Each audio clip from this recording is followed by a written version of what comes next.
பொன்னாங்கண்ணி கீரை அலசி வச்சுருக்காங்க. கடுகு உளுந்தம் பருப்பு போடணும். ரொம்ப பச்சை மிளகா, ஒரே ஒரு பச்சை மிளகா போட்டால் ப்ரௌனாக வதக்கவும். இந்த ப்ரௌனாக வதக்கணும். கீரையை கொஞ்சம் கட் பண்ணி வச்சுக்கிறோம்.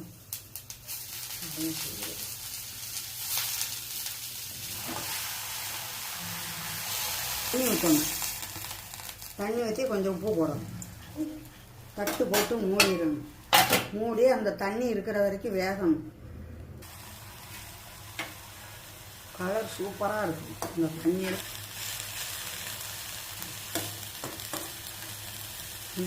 அடுத்து கொஞ்சம் தேங்காய் போடணும். பார்த்துக்கோங்க, பொன்னாங்கண்ணி கீரை ரெடி. சூப்பராக இருக்கும். கீரை ரெடி, சூப்பராக இருக்கும்.